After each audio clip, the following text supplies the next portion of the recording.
हे पातंजली असं काही लोकांना वाटतंय. कुणाजी बाबाला झालं असं, पण सगळ्याला कसं होते हा शंका करणं जरुरी आहे. याला पातंजली योगदर्शन दर्शन आहे. त्यामध्ये वाचून पहा भाविक लोक तरुण मुलं की एका दिव्यानं लाखो पेटवतात, दिवे पेटवता येते. पातंजली योगदर्शन दर्शन आहे, त्यामध्ये पहा.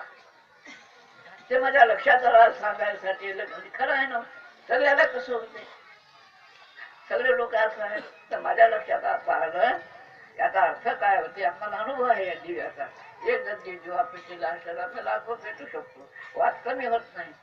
पण हे माझ्या लक्षात आता आलं की नाही, तुमच्यामध्ये देखील काही पाप पुणे करणे धर्मायचं पुराणे नरदेव हानी केली.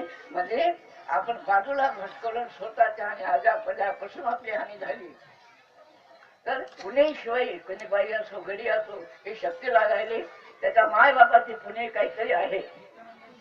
मागाला परिहार कोणी नाही न म्हणता तुम्ही ही शक्ती लागा लागली. हे सत्य पाचन गेलं मला कळालं की माझ्यातच नाही, आता कुठं नाही, पाच होतं कुठं नाही, पण त्याच्याला महिला दूर होते आणि आत्मज्ञान करावं लागते.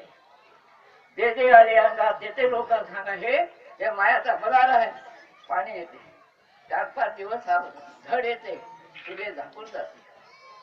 पण सूर्याचा प्रकाश बंद झाला का, जसं आपल्या या मायाचा एक ढग आलेला आहे आत्मावर. आत्मा सिंहासारखा आहे, लक्षात ठेवा. सूर्यासारखा आत्मा आहे, आपल्या मायाचा ढग आलेला आहे. आणि ज्यानं काय केलं, 3-4 रोज राहते आणि ते आभार गेलं, सूर्य उगवते. तसा तुमचा आत्मा प्रकाशमय आहे. आगम निगम पुस्तक आहे. हे मानवा उठ जागा हो, तू सिंहाचा पुत्र आहे.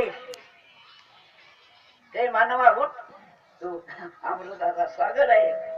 तुला अमृत पियाची गरज नाही, तू स्वतः अमृताचा कुंड आहेस, तू समुद्र आहेस, तू